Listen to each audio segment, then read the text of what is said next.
खुलुमबाय स्टुडियो आंखिलिकां ब्रह्म गलाघाट जिल्ला दुलाराय बर' फरायसा आफादनि खुंगा 42थि बोसोरसालिया जथुमाया जोबनानै थांबाय।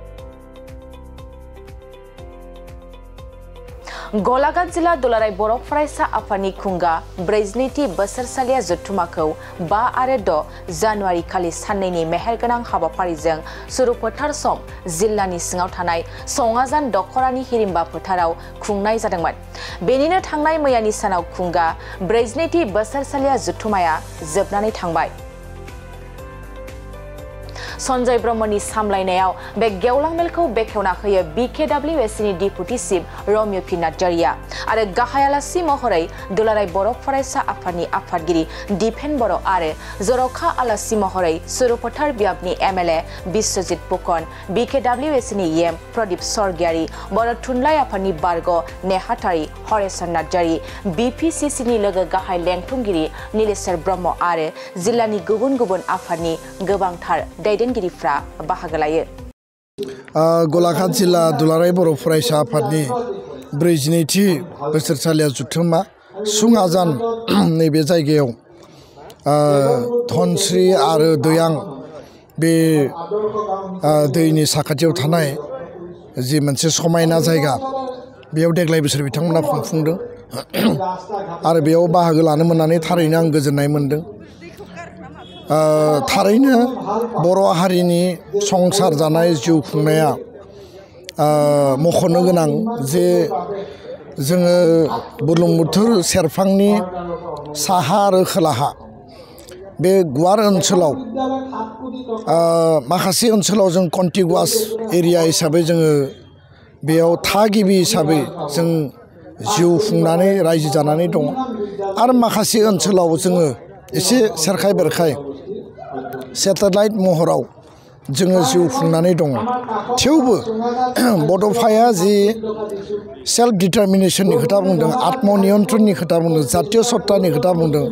बुहुमनि बर'फोरखौ खौसे खालामनाय बड'स अफ द वर्ल्ड इउनाइट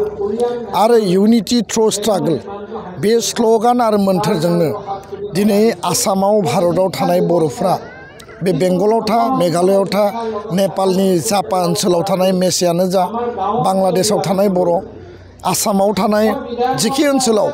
बर' हारिया दिनै खौसेयै बे मोन्थोरजों आत्मगौरबजों थांनानै थानो थाखाय दिनै साहस मोनबाय आरो बेनिख्रुइ बर' हारिनो आरो मा नांगौ।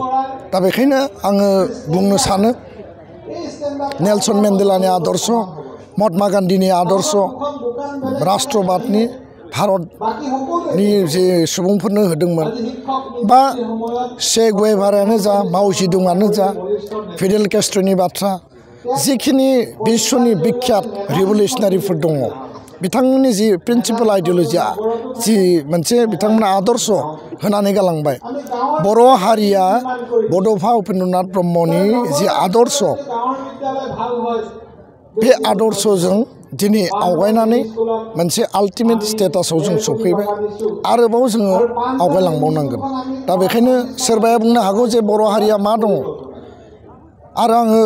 स्पष्टयै बुंगोन जे बड'फानि आदर्शजों लामा हान्थिनानै जों मोनथाम गोरोबथा मोनबाय। राजनैतिक भाबै जोङो सेल्फ सास्टेइन आरो मजबुत जाबाय, आल्टिमेट थांखियाव थांनांगौ। दा बेखायनो जाय हारियाव बड'फा दङ बिथांनि आदर्श दङ, बर' हारिया जेराव जेखि थाया मानो सुङाजानाव 8-9खान गामि दङ होनना बुंदों, मोनसे सुङाजान आन्चलिक कमिटि एबसु आरो साखाथियावनो रेल स्टेसन दङ। थेवबो बे मोजोमसे बर' सुबुंफ्रा बर' हारिनि माहारिबाद आरो दुलाराय बर' फरायसा आफाद, बर' थुनलाइ आफाद, जिखिनि माहारियारि आफादफोर दङ बिथांमोननि साहस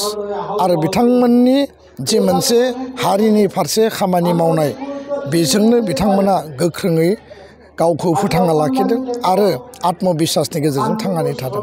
बेखायनो गलाघाट जिल्लानि दुलाराय बर' फरायसा आफादा फिसा फिसा दखराजों दाजादोंब्लाबो, ओनसोला सेरखाय बेरखायब्लाबो आरो बेयाव नागा जि हाजो बा नागालेण्ड बर्डाराव थायोब्लाबो बिनि थाखाय जेबो गिनो गोनां गैया। बर' कसारि काउन्सिलखौ मजबुत खालामनानै बिनि रक्षणाबेक्षण राव थुनलाइ जोंनि हारिमु जोंनि सोलोंथाइ जोंनि अर्थनीति गासैखौबो जोङो सेफगार्ड प्रटेक्शन होनांगोन आरो लोगोसेनो माहारियारि आफादफोरा जातीय संगठना हारिनि खैदां खैफोद जेंना जेंसि जिखिनि ग्रिभेन्सेस आरो जिखिनि इश्यूज दङ बेखौ जों रिजल्भ खालामगोन आं बेखिनिखौनो खोथाखौनो बुंबाय गोजोन्थों আজি দিনটোত আমি কেইবাটাও কাৰ্যসূচীত অংশগ্ৰহণ কৰিলোঁ এতিয়া নিখিল বড়ো ছাত্ৰ সন্থাৰ গোলাঘাট জিলা সমিতিৰ ৪২তম বাৰ্ষিক অধিৱেশনত চুঙাজানত অংশগ্ৰহণ কৰিলোঁ তাৰ পূৰ্বে সৰুপথাৰত ১৭৪৮ গৰাকী ব্যক্তিক ৰেচন কাৰ্ড বিতৰণ কৰাৰ পাছত আদৰ্শ আৰু শ্ৰমিক গাঁও দুঠাইত দুটা অংগনবাদী কেন্দ্ৰ আদৰ্শ অংগনবাদী কেন্দ্ৰ উদ্বোধন কৰিলোঁ ইয়াৰ পৰৱৰ্তী সময়তো আমি দুটা অংগনবাদী কেন্দ্ৰ উদ্বোধন কৰিম আজি বড়ো ছাত্ৰ সন্থাৰ এই অধিৱেশনত নিখিল বড়ো ছাত্ৰ সন্থাৰ সভাপতিকে ধৰি বহু বিশিষ্ট ব্যক্তিয়ে অংশগ্ৰহণ কৰিছিল সৰুপথাৰ সমষ্টিৰ বিস্তীৰ্ণ অঞ্চল